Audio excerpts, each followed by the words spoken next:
Salam əziz müəllimlər, hər birinizi xoş gördük.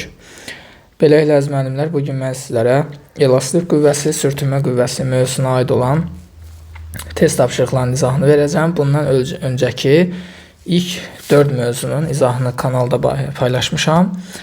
Böyük məmnuniyyətlə izləyə bilərsiniz. Ümidvaram ki, sizlər üçün bir faydası toxunar. Beləliklə əziz müəllimlər, biz isə vaxt itirmədən keçəyin sualların izahına. Deməli, bizə birinci sualda deyir ki, eyni K sərtlikli yaylarla qurulan şəkildəki sistemin ümumi sərtliyinin neçə K olduğunu tapın. Bizə deyir ki, bu eyni sərtliklidir, yəni bu da K-dır, bu da K-dır, bu da K-dır, bu da.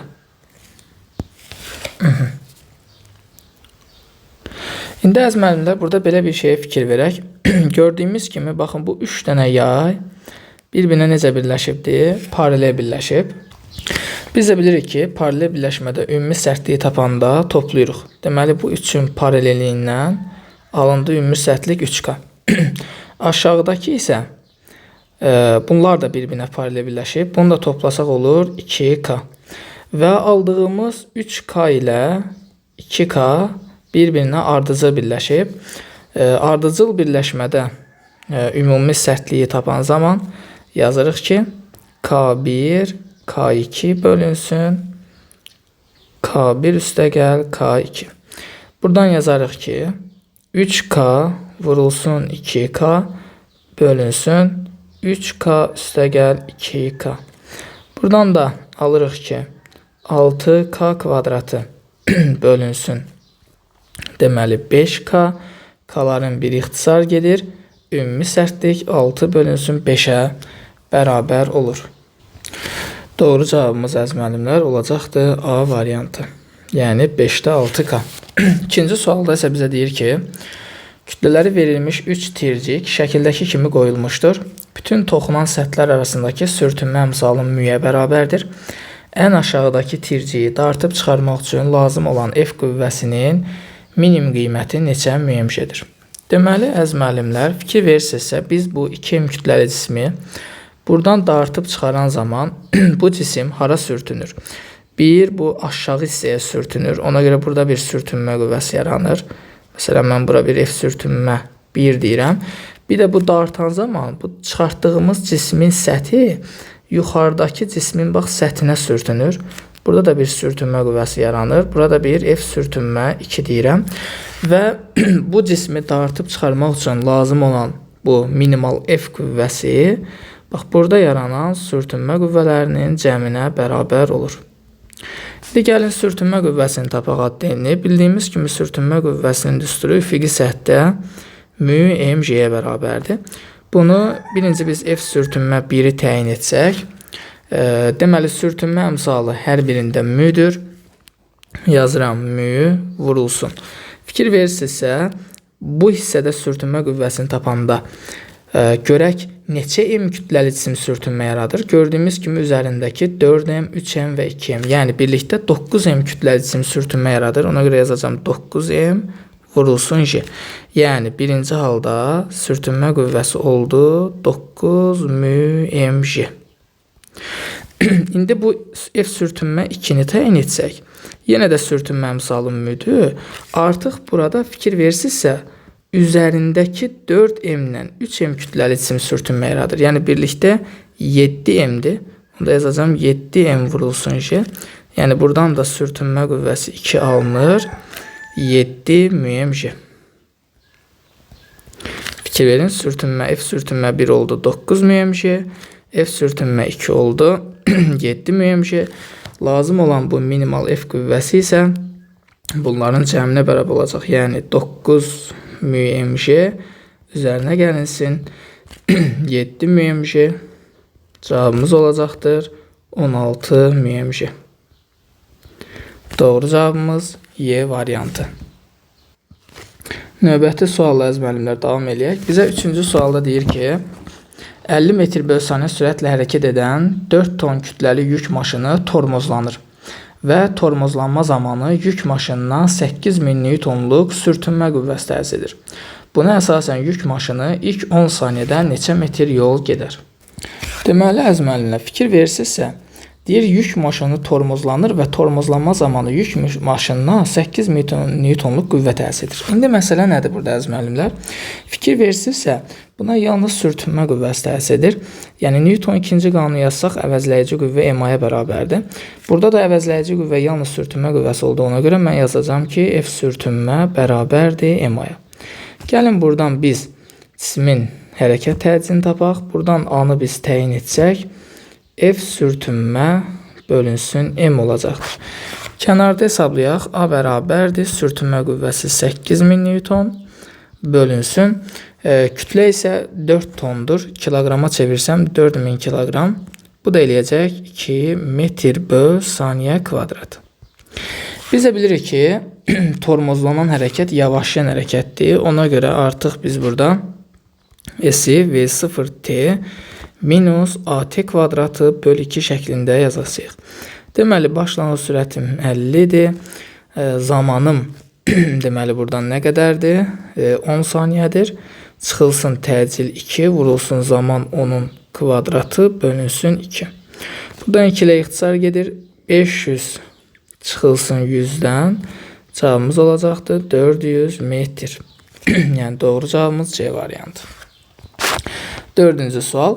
Sürtünmə əmsalı 0,4 olan düz xətli yolda 50 Newtonluq sabit qüvvənin təsiri altında hərəkət edən 5 kiloqram kütləli cismin sürət zaman qrafiki verilib. Qrafik əsasən V0 başlanğıc sürətini bizdən soruşur. Deməli, əziz müəllimlər, biz bu sualı necə həll edə bilərik? Deməli, gördüyümüz kimi bizə dartı qüvvəsinin qiymətini verib. Dartı qüvvəsi 50 Newtondur. Sürtünmə əmsalı varsa, onda avtomatik biz sürtünmə qüvvəsini təyin edə bilərik. Bu μmg-dir. Sürtünmə əmsalı 0,4, kütləmiz 5, J də 10-dur.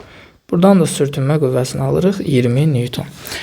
Həm görürük ki, dartı sürtünmədən böyükdür, həm görürük ki, hərəkət bərabər yeniləşən hərəkətdir. Hər ikisinə görə təyin edə bilərik ki, burada gördüyümüz kimi dartı qüvvəsi sürtünmə qüvvəsindən böyükdür.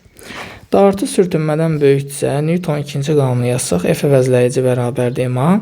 Onda biz dartı qüvvəsindən sürtünmə qüvvəsini çıxıb MA-ya bərabər edə bilərik.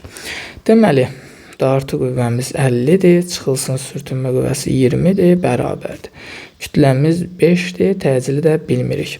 Buradan 5A bərabər olur 30-a. A da bərabər olacaqdır 6 metr böl saniyə kvadrat. Biz artıq cismin təcilini təyin etdik. Təcil də təyin edəndən sonra asanlıqla başlanğıc sürət təyin edə bilərik. Çünki təcilin üstürü A bərabərdir V çıxaq V0 bölünsün T-dir. Verilən qiymətləri yerinə yazsaq, təcili 66 tapmışdıq, bərabərdir. Son sürətimiz 20, çıxılsın başlanğıc sürət bölünsün keçən zaman 2 saniyədir. Buradan 20 çıxılsın V0 bərabərdir 12-yə. V0 da buradan alınacaqdır. 8 metr bölünsün saniyə. Doğru cavabımız C variantı. 5-ci sual. Sürtünmə əmsalı 0,2 olan yolda kütləsi 5 kiloqram olan cisim F qüvvəsinin təsiri ilə hərəkət edir. Hərəkətin sürət zaman qrafikinə əsasən F qüvvəsinin neçə Newton olduğunu tapın.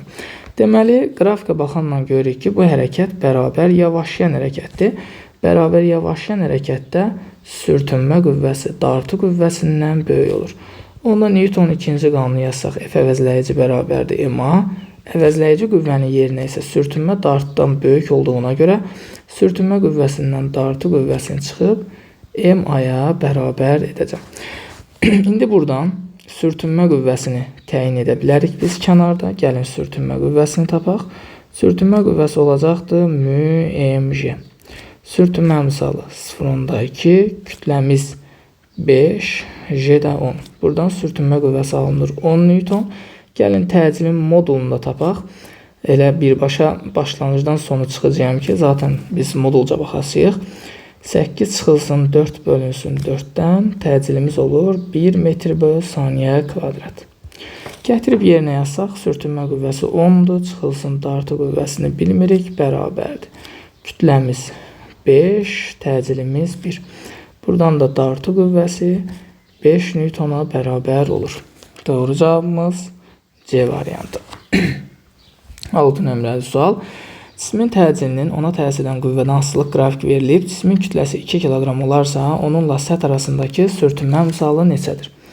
Bax, bura sürtünmə qüvvəsinin qiymətinə uyğundur hər zaman.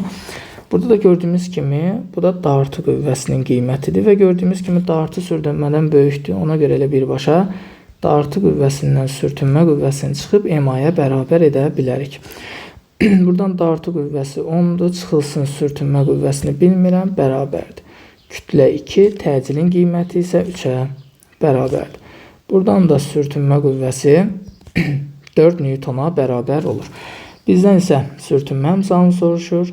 Sürtünmə qüvvəsinin də düsturu μmg'dir. Onu bərabər edirəm 4'ə. Buradan da kütlə 2 j'də 10'dur. Onda 20 μ bərabərdir 4'ə. Mü də buradan bərabər olur 0,2'ye. Doğru cavab B variantı.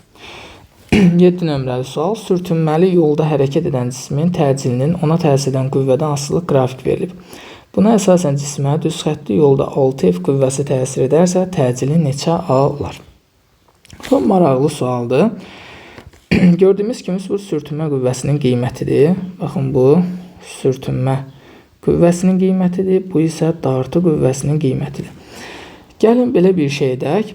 Hal-hazırda bizə kütləni də verməyib. Onda birinci hal üçün Newtonun ikinci qanunu yazsaq, F əvəzləyici bərabərdir MA. Gördüyümüz kimi dartı sürtünmədən böyükdür. Ona görə biz dartı qüvvəsindən sürtünmə qüvvəsini çıxıb MA-ya bərabər edə bilərik. Dartı qüvvəmiz 2F çıxılsın sürtünmə qüvvəsi F bərabərdir. Kütləni bilmirəm, təcil də A-dır. Deməli, buradan F nəyə bərabər olur? F MA-ya bərabər olur. Bax, bu halı yadımızda saxlayaq. Qəbul eləyək. Hətta buradan gəlin A-nı tapalım. Bu olacaqdır F bölünsün M. Bu bizim birinci halda təcilimizdir. F böl M-ə bir A desəm, birinci halda təcil A-ya bərabərdir. Deməli, gəlin buradan qeyd eləyək ki, bizim birinci halda təcilimiz A-ya bərabərdir. Və F-i də nə almışıq? M almışıq. İndi mənə deyir ki, bu dartı qüvvəsini artır 6F elə. Sanki baxın, bunu mən artırdım 6F elədim. Eyni hal üçün yazsam, indi mən yazacağım ki, 6F çıxılsın F bərabərdir. Deməli, M A2. A2 yazıram indi. Və kütlədə dəyişmir. Buradan 5F bərabər olur MA2'yə. Gətirib F'in yerinə də bax, az öncə biz M almışdıq. Onu da gətirib yerinə yazsam 5MA bərabərdir MA2'yə. Buradan M'lər ixtisar gedir. İkinci halda təcil olur 5A. Yəni gördüyümüz kimi hətta burada heç bu ehtiyac olmadı. Deməli, ikinci halda təcil 5A-ya bərabərdir. Doğru cavabımız Y variantı. 8 nömrəli sual. Üfüqi yola paralel istiqamətdə cismə təsir edən dartı qüvvəsi ilə cismin aldığı təcil arasındakı asıllıq qrafiki verilmişdir. Bizə deyir ki, burada deməli nə etməliyik? Doğru variantları tapmalıyıq. Deməli, bizə deyir ki, cismin kütləsi 4 kiloqramdır. Gəlin bunu təyin eləyək. Dediyim kimi, bura həmişə sürtünmə qüvvəsinin qiymətidir. Deməli, sürtünmə qüvvəsi 4 Newtondur, dartı qüvvəsi isə 16 Newtondur. Onda dartıdan sürtünməni çıxıb MA-ya bərabər eləyərəm. Yazıram ki, 16 çıxılsın 4 bərabərdir MA. A da bizdə 3'dür, kütləni bilmirəm. 3M. Buradan 3M bərabərdir 12'yə, M də bərabərdir 4'ə. Deməli, cismin kütləsi 4 kiloqramdır, doğru fikirdir. Deyir, cismə təsir edən dartı qüvvəsi 12 Newton olanda sürtünmə qüvvəsi deməli nə qədər idi? 4 Newton idi. Deməli, fikir verirsinizsə, bura qədər, yəni qüvvə 4 olana qədər təcil 0'dır. Bu nə deməkdir? Deməli, cisim sükunətdədir ki, təcil yaranmayıb. Düzdürmü? Artıq 4 qiymətini aşandan sonra, yəni 5'dən başlayıb artandan sonra artıq cisim hərəkətə gəlib və sürtünmə qüvvəsi özünün maksimal qiymətini alıb. Onda belə çıxır ki, artıq cisim hərəkətdədirsə, dartı artdıqca sükunət sürtünmə qüvvəsi dəyişməz. Deməli, fikir verirsə 12 Newton 4'dən sonradır. Düzdürmü? 4'dən sonradır. Deməli, həqiqətən də dartı artıb sürtünmə qüvvəsi dəyişməyib. Çünki burada fikir verirsinizsə təcil yaranıb. Təcil yaranıbsa deməli cisim artıq hərəkət edir. Deyir cismə təsir edən dartı qüvvəsi 20 Newton olanda sürtünmə 4 idi. Bəli, 4-dən sonra bax belə düşünək də, gəlin bunu belə bir şəkil üzərində anlamağa çalışaq. Məsələn, üfüqi səth üzərində bir M kütləli cisim var. Məsəl üçün bu cismə bir 3 Newton dartı qüvvəsi təsirdir. Deyirəm ki, cisim sükunətdədir. Sükunətdə, cismin sükunətdə qalması üçün nə baş verməlidir? Gərək sükunət sürtünmə qüvvəsi də dartı qüvvəsi qədər olsun, 3 Newton olsun. Tutaq ki, mən bu qüvvəni artırdım, 4 Newton elədim. Cisim yenə də sükunətdədirsə, deməli, sükunət sürtünmə qüvvəsi də qalxıb 4 Newton olacaq. 5 eləmişəmsə, yenə də cisim sükunətdədirsə, yenə də sükunət sürtünmə qüvvəsi artıb 5 Newton olacaq. Və elə bir an gəlib çatır ki, artıq cisim hərəkət edir. Tutaq ki, mən artıq burada dartı qüvvəsini 6 Newton elədim. Cisim hərəkətə gəldi. Artıq cisim hərəkətə gəldisə, sükunət sürtünmə qüvvəsi arta bilməz. Çünki artıq sükunət sürtünmə qüvvəsi özünün maksimal qiymətinə çatıb. Yəni artıq bu 5-dən sonra bütün qiymətlərdə sükunət sürtünmə qüvvəsi dəyişməyəcək. Burada da həmçinin 4-dən sonra 12 var. Dəyişməz. Sonra 20 olsun. Fərqi nədir ki, artıq sükunət sürtünmə qüvvəsi özünün maksimal qiymətini alıb. Yenə də sürtünmə 4-dür. Bu da doğru fikirdir. Hər üç variant doğrudur. 9 nömrəli sual. Sükunətdə olan 6 kiloqram kütləli cismə 80 və 20 Newtonluq qüvvələr şəkildəki kimi təsir edir. Cisimlə səth arasındakı sürtünmə əmsalı 0.6 olduğuna görə sürtünmə deməli nədir? Onun təcilinin neçə metr bölü saniyə kvadratı olduğunu deyir. İndi əziz müəllimlər, bax bu ortadakı cismimiz burada dayanansın. Düzdürmü? İndi fikir verirsinizsə, sağa 80, sola 20-dir. Bu iki qüvvənin əvəzləyici nə qədər olacaq? Sağa 60 Newton olacaq, düzdürmü? Çünki əks yönəliblər çıxırıq. Deməli, bu cism əslində sağa doğru bir 60 Newton dartı qüvvəsi təsir edir. Hərəkətin də əksinə təsir edəcək bir sürtünmə qüvvəsi təsir edəcək. İndi təcil nəyə bərabərdir? Təcil sistemə təsir edən əvəzləyici qüvvə bölünsün sistemin kütləsi. İndi buradan bizə sürtünmə əmsalını da verib. Sürtünmə əmsalını veribsə gəlin sürtünmə qüvvəsini də təyin eləyək. Bu da μmj-dir. Deməli μ 0.6-dır, kütləmiz 6-dır, j də 10-dur. Buradan alırıq sürtünmə qüvvəsini 36 Newton. Dartı ilə sürtünmə əks yönəldiyinə görə əvəzləyici qüvvənin yerinə mən F dartı çıxılsın, F sürtünmə yazacağım, bölünsün M. Dartı qüvvəsi 60, sürtünmə qüvvəsi 36, bölünsün cismin kütləsi 6. Buradan da 24 bölünsün 6-dan 4 metr bölü saniyə kvadratı almış oluruq. Doğru cavabımız B variantı. 10 nömrəli sualla davam edək əziz müəllimlər. Deyir ki, kütləsi 6 kiloqram olan cisimlə üfüqi səth arasındakı sürtünmə əmsalı 0.2-dir. Buna əsasən şəkildəki kimi 60 Newton qüvvənin təsirlə hərəkət edən cismin təcili neçə metr bölü saniyə kvadratı olur? Gördüyümüz kimi cismə bucaq altında 60 Newton qüvvə təsir edir. Onda gəlin bu qüvvəni toplananlarına ayıraq. Bu olacaqdır Fy, bu da olacaqdır üfüqi Fx. Düzdürmü? Gəlin bu qüvvələri kənarda tapaq. Biz demişik hər zaman bucaq tərəf kosinusdur. Deməli onda Fx olacaqdır F kosinus 37 dərəcə. Bunu da hesablasaq F'imiz 60'dır. Kosinus 37 0.8'dir. Buradan biz qüvvənin x oxu üzrə toplananını alırıq 48 Newton. Bucaqdan uzaq tərəf isə sinusdur. Deməli Fy-imiz olacaq F sinus 37 dərəcə. Bu da bərabərdir. F'imiz 60, sinus 37 dərəcə 0.6. Buradan da alıram 36 Newton. Deməli yuxarı oldu 36 Newton. Sağa oldu 48 Newton. Digər tərəfdən buna aşağı doğru mg ağırlıq qüvvəsi təsir edir. Düz mərkəzdən aşağı doğru mg ağırlıq qüvvəsi. Dayaq tərəfindən də yuxarı doğru bir reaksiya qüvvəsi təsir edir.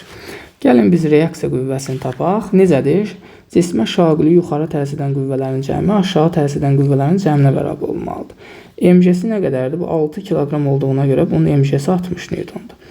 Onda yuxarı doğru reaksiya qüvvəsi var. Yuxarı doğru 36 Newton var. Aşağı doğru isə 60 Newton var. Deməli buradan reaksiya qüvvəsi bərabər olacaq 24 Newtona. Sürtünmə qüvvəsinin düsturu isə F sürtünmə bərabərdir mü n'dir. Mü'nün qiyməti 0,2, reaksiya qüvvəsinin qiyməti isə 24-dür. Əziz müəllimlər, burada baxıram ki, nəsə düz getmir. Mən bura köhnə versiyada da belə deyək, qaralamada mən buna 50 Newton qeyd eləmişəm. Amma bura 60 Newton yazıblar. Onda bir dənə məsələnin bir növ gerisinə qaydaq. Bunu elə bil ki, 50-ni 0,8-ə vurarıq. Burada da 50-ni 0,6-ya. Deməli, 50-ni 0,8-ə vuranda olacaq 40 Newton.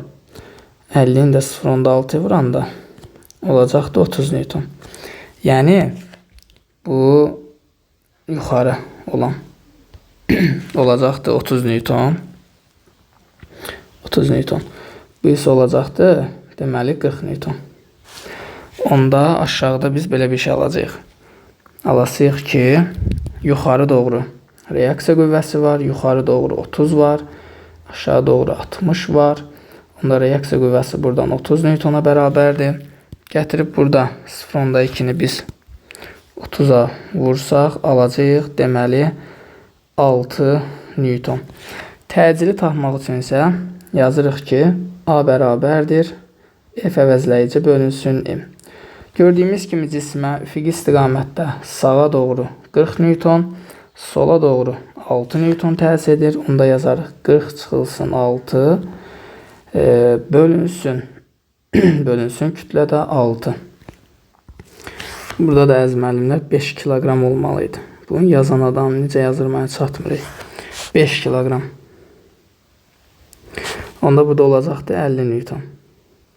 Deməli, n üstəgil 30 bərabərdir 50-yə, n də buradan alınır 20 Newton. Deməli, 0,2-ni vuranda 20-yə alırıq 4 Newton. Onda buradan 40 çıxılsın 4 bölünsün 6-dan cavabımız olacaqdır 6 metr böl saniyə kvadratı. D variantı. Yəni, əziz müəllimlər, həll yolu belədir. Sadəcə burada rəqəmlərini mən yazdığım kimi yazmayıblar. 11 nömrəli sual. Cisimlə səth arasındakı sürtünmə misalı 0,4-dür. Cismə deməli 60 Newton qüvvə şəkildəki kimi təsir etdikdə cismin aldığı təcil neçə metr böl saniyə kvadratı olar? Gördüyümüz kimi əziz müəllimlər, bu F bərabərdir 60 Newton. Cismi səthə sıxır. Səth də onun əksinə bir nə edir? Reaksiya göstərir. Digər tərəfdən əziz müəllimlər, buna aşağı doğru ağırlıq qüvvəsi təsir edir və yuxarı doğru, çünki bu MJ aşağı təsir edəndə cisim aşağı sürüşməyə çalışır. Hərəkətin əksinə sürtünmə qüvvəsi təsir edir. Sürtünmə qüvvəsinin mən qiymətini mü n-ə görə tapa bilərəm. Burada mü 0,4, reaksiya qüvvəsi də elə burada F-ə bərabərdir. Yəni 60 Newtona bərabərdir. Vurulsun 60. Buradan da alırıq biz 24 Newton. Aşağı doğru təsir edən ağırlıq qüvvəsi isə 4 kiloqram olduğundan ağırlığı 40 Newtondur. Onda biz yazarıq ki, F əvəzləyici bərabərdir MA. Bu cismə şaquli istiqamətdə 2 dənə qüvvə təsir edir. Yuxarı 24, aşağı 40-dır. Əvəzləyicisi olacaq 40 çıxılsın 24 bərabərdir. Kütlə 4 təcil də A. Buradan 4A bərabərdir 16-ya. Təcilimiz də olacaqdır 4 metr böl saniyə kvadratı. Doğru cavabımız D variantı. 12 nömrəli sual. Müxtəlif mail müstəvilər üzərində eyni kütləli cisimlər sürüşür. Hansı mail müstəvidə cismə təsir edən sürüşmə-sürtünmə qüvvəsi ən kiçikdir? Biz bilirik ki, mail müstəvidə sürüşmə-sürtünmə qüvvəsi μmj kosinus alfaya bərabərdir. Kosinus alfada kəmiyyət demişik ki, alfa bucağı ilə tərs asıldır. Bucağı kiçik olanın deməli qüvvəsi böyük olacaq. Və yaxud bucağı böyük olanın qüvvəsi kiçik olacaq. Bizə deyir ki, sürtünmə qüvvəsi ən kiçikdir. Bunun üçün bucağı ən böyük olan lazım. O da 30 dərəcə, yəni üçüncüsüdür. Yalnız 3C variantı. Növbəti sualımız 13 nömrəli sualı deyir ki, kütlələri 2 kiloqram olan bir cins cisimlər şəkildəki sistemdə sərbəst buraxıldıqda cisimlərin təcili 3 metr böl saniyə kvadratı olur. Buna əsasən A cisminə təsir edən sürtünmə qüvvəsinin neçə Newton olduğunu tapın. Deməli, əziz müəllimlər, ilk öncə bu 2 kiloqrama mərkəzdən aşağı ağırlıq təsir edir 20 Newton. Bir də bu ipdə yuxarı doğru bir gərilmə qüvvəsi var. Və bu cisim deməli aşağı düşür. Çünki 20 Newton buradan böyükdür. Çünki elə ki buna aşağı doğru ağırlıq təsir edir 20 Newton. Yuxarıda reaksiya qüvvəsi təsir etdiyinə görə bu qüvvələr bir-birini tarazlaşdırırlar. Ona görə 2 kiloqramın ağırlığı daha çox olduğuna görə, heç nə ilə tarazlaşmadığına görə aşağı doğru sürüşür. Yəni müəyyən bir təcillə bu aşağı gəlir. Newtonun ikinci qanunu yazıb gərinmə qüvvəsini tapmış olsaq, 20 T-dən böyükdür. Çünki cisim aşağı doğru gəlir. Bərabər edirəm MA. Amma hansı kütləni götürürəm? Buradakı bax. B cisminin kütləsini götürürəm 2 olaraq, vurulsun, təcil də bizə 3 verib. Buradan gərinmə qüvvəsi olur 14 Newtona bərabər. Bura 14-dürsə, onda burada nədir? 14 Newtona bərabərdir. Və cisim sağa doğru gedəcəyindən, deməli bu 14 F sürtünmədən böyükdür. Onda mən yazıram ki, 14 çıxılsın F sürtünmə bərabərdir MA. Yenə təcil 3-dür. İndi A cisminə görə baxıramsa, A cisminin kütləsini götürürəm. 2 vurulsun 3. Buradan da A cisminə təsir edən sürtünmə qüvvəsi 8 Newtona bərabər olur. Doğru cavabımız D variantı. 14 nömrəli sual. Şəkildəki sistemdə sürtünmə qüvvəsi yalnız cisimlər arasında vardır və sürtünmə əmsalı da 0.6-dır. Buna əsasən M2 kütləli cismə təsir edən sürtünmə qüvvəsi neçə Newton olar? Deməli, əzməlimlər, gəlin ilk öncə biz təcili tapaq. Təcili tapanda sistemə təsir edən əvəzləyici qüvvə bölünsün sistemin kütləsi yazırıq. Sistemə yalnız əvəzləyici qüvvələr olaraq 18 Newton təsir edir. Niyə? Çünki bu cisimlər arasında əks istiqamətlərdə sürtünmə qüvvəsi yaranasıdır. Baxın, əks istiqamətlərdə sürtünmə qüvvəsi yaranasıdır və bu sürtünmə qüvvələri bir-birini tarazlaşdırır. Ona görə bu sıfırlanır, qalır əvəzləyici qüvvə olaraq 18 Newton. Bölünsün sistemin kütləsi də 2 kiloqramdan 4 kiloqram, yəni 6 kiloqramdır. Deməli, sistemin təcili 3 metr bölünsün saniyə kvadratıdır. İndi əzməlimlər bizdən M2 kütləli cismə təsir edən sürtünmə qüvvəsini soruşur. Burada əzməlimlər, gəlin biz sürtünmə qüvvəsinin istiqamətini tam düzgün göstərək. Fikir verirsinizsə, F qüvvəsi yuxarıdakı cismi sağa doğru itələyirsə, deməli bir cisminə təsir edən sürtünmə qüvvəsi soladır. 2 cisminə təsir edən sürtünmə qüvvəsi isə sağa olacaq. Gördüyümüz kimi burada 2 cisminə yalnız və yalnız sürtünmə qüvvəsi təsir edir. Yəni əvəzləyici qüvvə ilə sürtünmə qüvvəsinə ibarətdir. Ona görə mən MA yazıram. Buradan da deməli kütləmiz ikinci cismin kütləsinə baxıram. 4 vurulsun təcildə 3 tapmışam. Olacaq 12 Newton. Doğru cavabımız C variantı. Yəni əzməlimlə buradan gördüyümüz kimi bu sola yönələn F sürtünmə birinci cismə təsir edən sürtünmə qüvvəsidir. Birinci cisim tərəfindən də ikinciyə təsir edən sürtünmə qüvvəsi sağa yönələsi. Deməli burada gördüyümüz kimi bax bu M2 kütləli cismə mən baxanda görürəm ki, bu M2 kütləli cismə yalnız sağa doğru sürtünmə qüvvəsi təsir edir. Yəni əvəzləyici qüvvə ilə sürtünmə qüvvəsindən ibarətdir. Ona görə elə onu MA-ya bərabər etdik. Sərtlikləri K1 bərabərdir 300 Newton bölü metr, K2 bərabərdir 200 Newton bölü metr olan sistemdən neçə qram yük asmaq lazımdır ki, yaylar 20 cm uzansın. Deməli, bunun mütləq uzanması 20 cm-dir. Yəni delta L 20 cm. Yəni 0.2 metrə bərabərdir. İndi ümumi sərtliyi tapmış olsaq, K ümumi bərabərdir. Bu yaylar ardıcıl birləşdiyinə görə ümumi sərtliyi tapanda nə edirik? Bir-birinə vurub cəminə bölürük. Onda buradan olacaqdır 300 vurulsun 200 bölünsün 300 üstə gəlsin 200. Bu da bərabərdir. Elə 300 vurulsun 200 saxlayın bunu. Bölünsün 500-ə. Deməli 2 sıfırla 2 sıfır gedir. 300-ü 5'e böləndə 60, 2'ye də vuranda 120 Newton bölünsün metr olacaq. Nə qədər yük asmaq lazım deyir. Biz də bilirik ki, F K delta ilə bərabərdir. K'nın yerinə də mg yazaram. Onlar mg bərabərdir K delta L. Buradan da biz kütləni təyin etsək, K delta L bölünsün J olacaqdır. Buradan da M bərabərdir. Ümumi sərtliyimiz 120, mütləq uzanmamız 0.2 bölünsün J də nə qədərdir? 10'dur. Düzdürmü? Buradan da biz nə alırıq? Deməli, 120'ni 10'da 2'ye vuranda Alırıq əziz müəllimlər buradan 24 kilogram. Amma bizə deyir ki, neçə qram yük asmaq lazımdır? Olacaq 2400 qram. Doğru cavabımız Y variantı. 16 nömrəli sual. K2 bərabərdir 4K1 olarsa tarazlıqda olan çəkisiz yaylarda yaranan elastik qüvvəsinin nisbətini bizdən soruşur. Biz demişik ki, əziz müəllimlər, əgər yaydan yük asılanda biz elastik qüvvəsini mg'yə görə baxırıq. Yəni gördüyümüz kimi burada elastik qüvvəsi kütlə ilə düz mütənasibdir. Hər ikisində kütlə 2m olduğuna görə bunlara təsir edən elastik qüvvələri də bərabər olacaq. Ona görə nisbətləri bizə 1-i verəcəkdir.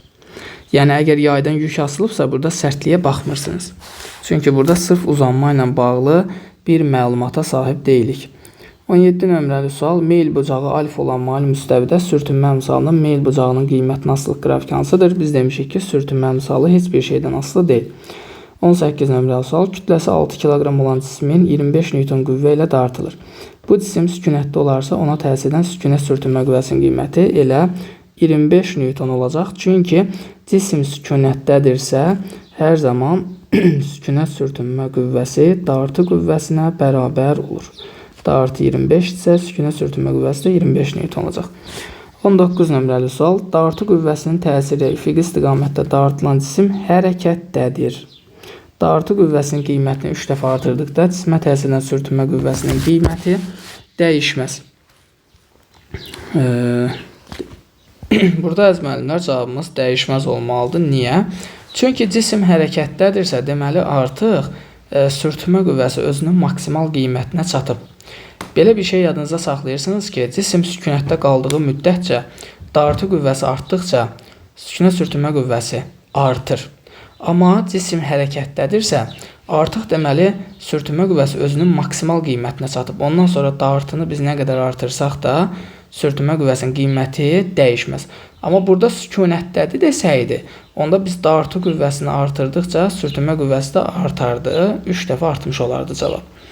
20 nömrəli sual. 5 kiloqram kütləli cisim üfüqi səth üzərində 2 metr/saniyə sürətlə düz xəttli bərabər sürətli hərəkət edir. Cisimlə səth arasındakı sürtünmə əmsalı 0,6 olarsa, dartı qüvvəsinin qiymətini hesablamağı bizdən soruşur.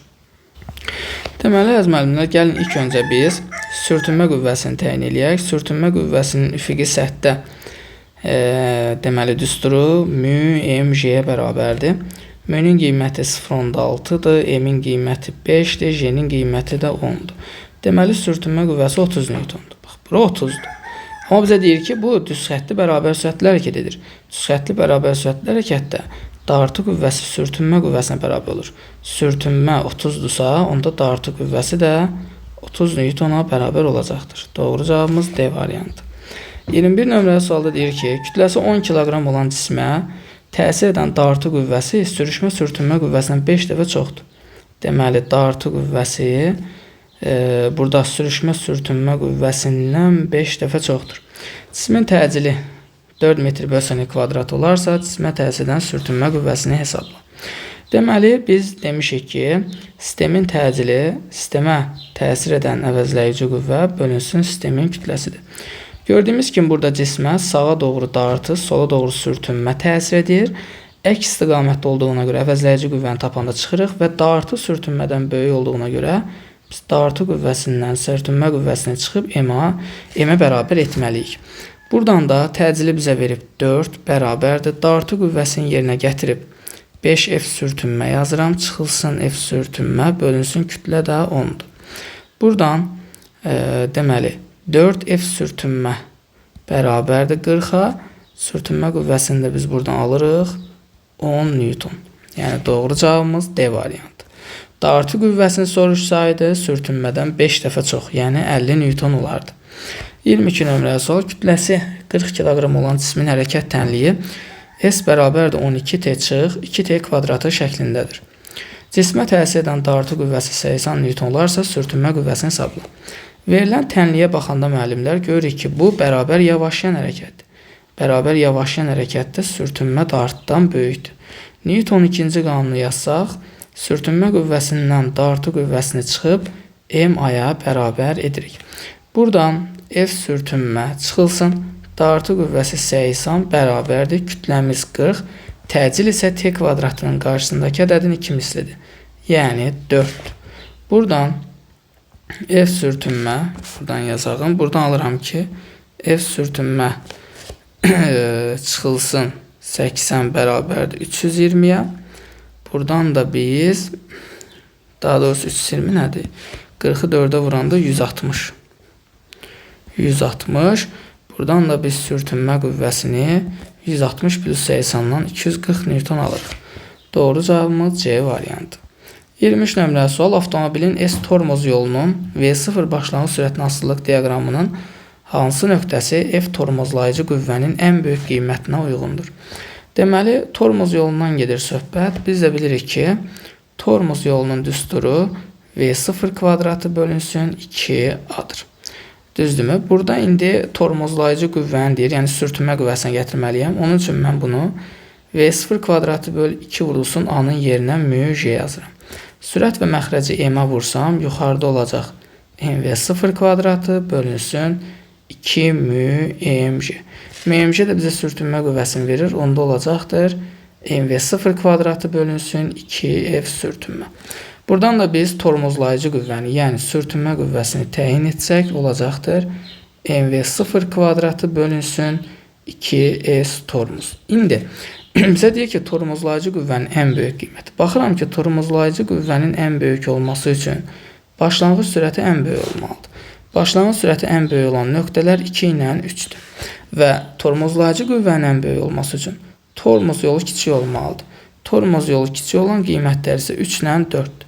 Bu xəttlər 3 nöqtəsində kəsişdiyinə görə doğru cavabımız 3 olacaqdır. Növbəti sualımız 24 nömrəli sual. Kütləsi 8 kiloqram olan cisim mal müstəvi üzrə aşağıya doğru 3 metr bölü saniyə kvadratı təcillə sürüşür. Cismə təsir edən sürtünmə qüvvəsini hesabla. Biz bilirik ki, mali müstəvidə ağırlıq qüvvəsinin 2 dənə toplananı var. Biri mali müstəviyə paralel toplananıdır.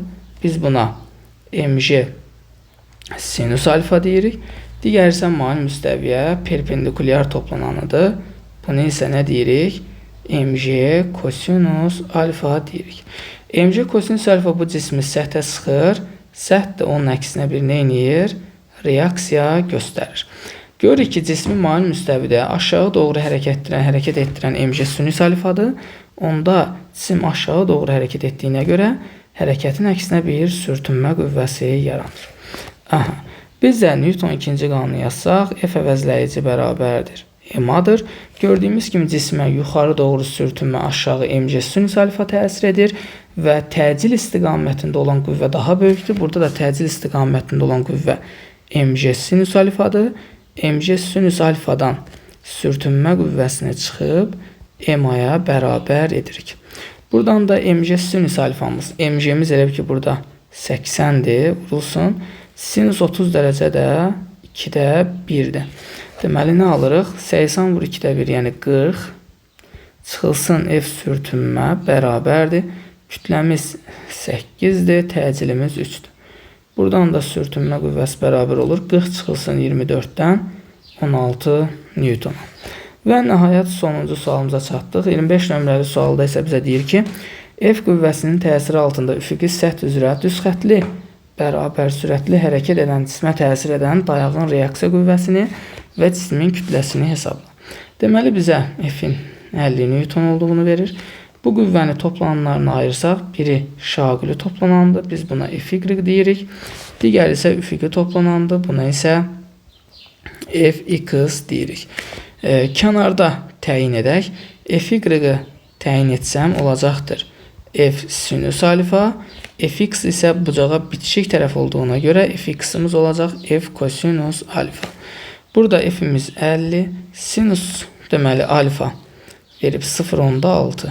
Buradan Fy aldıq 30 Newton. F'imiz 50, kosinus alfa isə 0.8'dir. Bunu da bizə verib 40 Newton. Gətirib burada yazaq. Deməli Fy-imiz oldu 30 Newton. Fx-imiz oldu 40 Newton. Digər tərəfdən bu cismə düz mərkəzdən aşağı doğru ağırlıq qüvvəsi, düzdürmü? Ağırlıq qüvvəsi təsir edir mg qədər.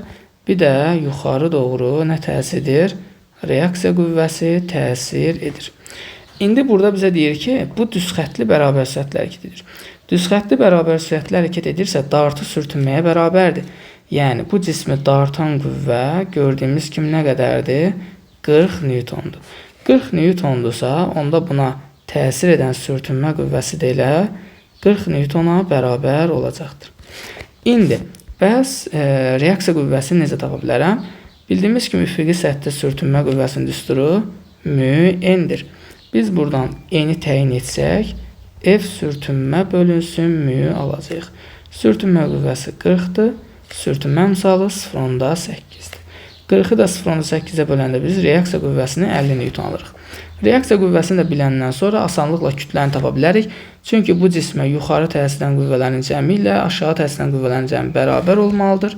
Yuxarı doğru reaksiya qüvvəsi var, yuxarı doğru Fy var, aşağı isə mg var.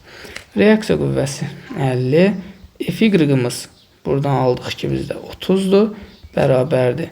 J'nin yerinə 10 yazsam 10m, buradan 10m bərabərdir 80-a, kütləmiz də nə alınır? Kütləmiz də buradan 8 kiloqram alınır.